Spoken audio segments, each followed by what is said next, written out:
ustedes. Proclamación del Santo Evangelio según San Marcos. En aquel tiempo se acercaron unos fariseos y le preguntaron a Jesús para ponerlo a prueba: ¿le es lícito a un hombre divorciarse de su mujer? Él le replicó: ¿qué les mandó Moisés?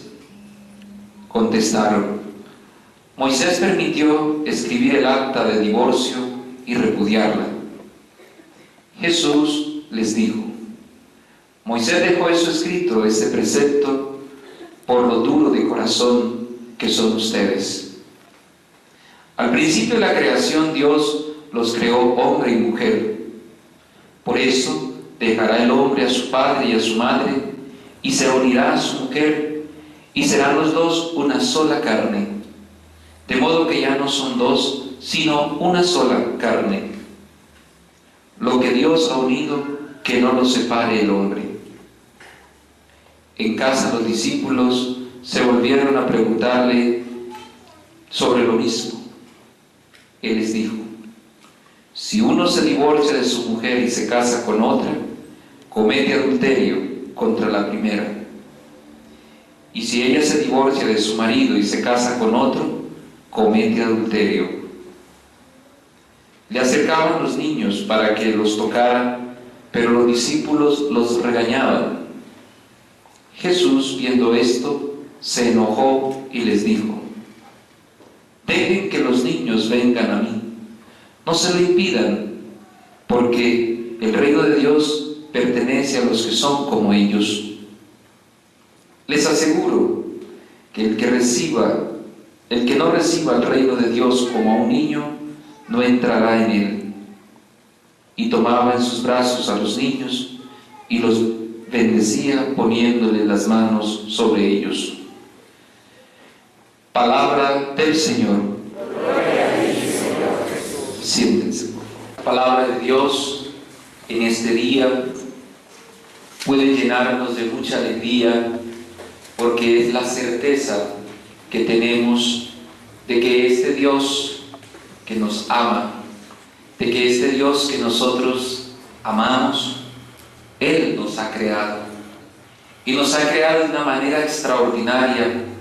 Y nos ha creado para algo extraordinario. Fíjense ustedes, todo el relato del Génesis, todo el relato de la creación, tiene una razón de ser, porque es allí donde el ser humano, donde nosotros, los cristianos, también podemos dar una respuesta contundente al origen del ser humano. Dios nos ha creado no para ser infelices. Dios no nos ha creado para la soledad. Dios nos ha creado para que juntos construyamos un mundo, una sociedad de hermanos. Dice que en el principio Dios creó el hombre y la mujer. Dios creó el hombre y la mujer para que fuesen una sola carne, dice, para que fuesen uno solo. Y en ese vacío y en esa soledad que el hombre encuentra, Dios mira esa necesidad de este ser humano y a partir de ahí crea algo propio, extraordinario de sí mismo. En la lectura del Génesis y en la primera parte del Evangelio aparece esta figura bella de donde surge la mujer. Surge precisamente de la misma criatura que Dios ha creado, el hombre. Para que ustedes vean qué puede hacer Dios con una costilla, una mujer, ¿verdad? Entonces de ahí sale una mujer de una costilla, así dice el relato. Pero resulta que cuando uno va a la palabra hebrea, específicamente del libro del Génesis, porque fue escrito en el hebreo, ese relato tiene una misma raíz. O sea, significado de la palabra costilla significa también para decir alma, espíritu. Es decir, que Dios saca del espíritu del hombre, Dios saca de la conciencia del hombre, saca también la figura de la mujer. Por eso, ¿para qué?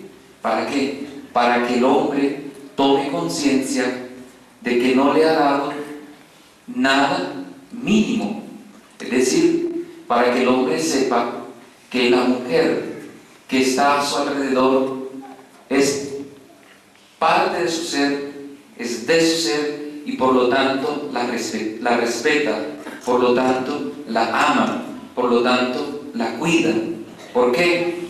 Como nos decía el padre Charlie hoy en el congreso que teníamos en la renovación carismática, decía, si Dios nos saca del hombre otro ser también extraordinario como la mujer, pues en este momento muchos hombres estaríamos besando una mona, o besando una jirafa, o una hipopótamo, decía.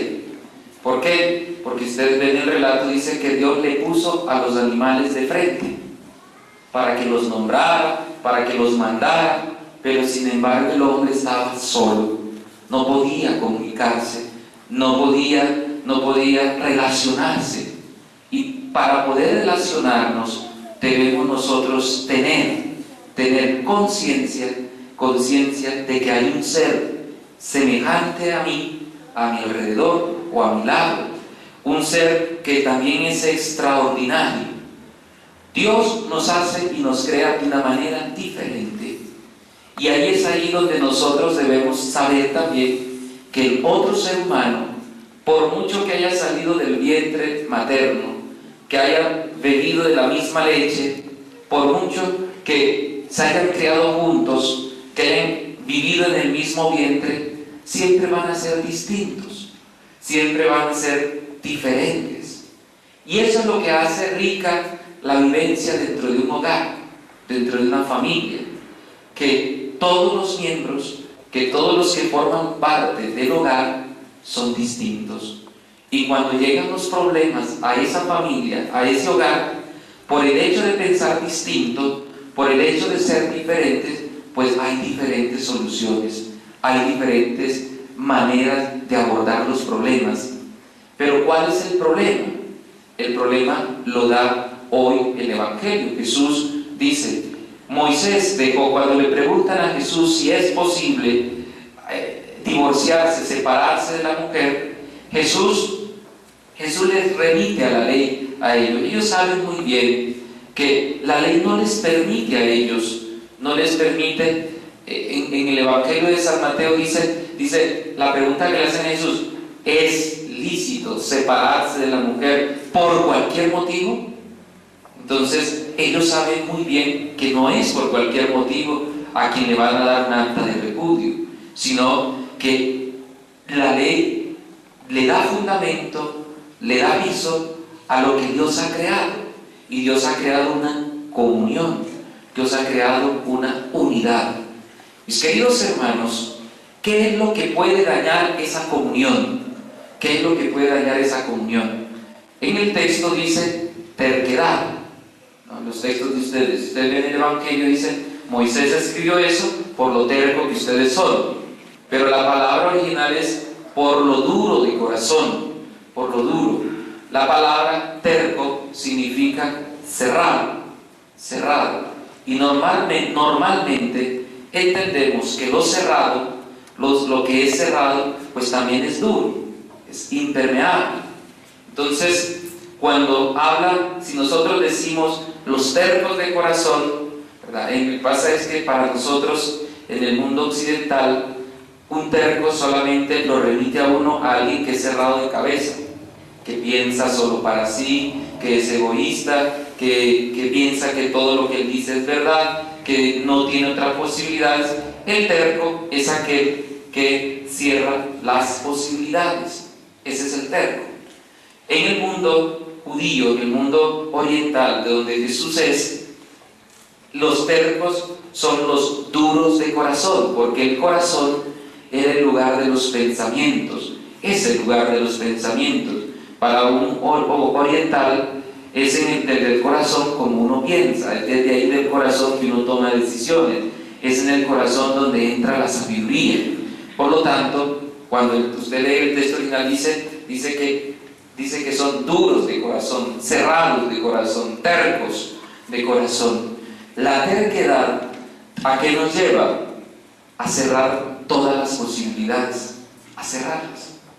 Y entonces, cuando usted tiene el corazón cerrado, entonces usted no puede ver otro camino. Y solamente su propuesta, solamente su opinión es la que vale.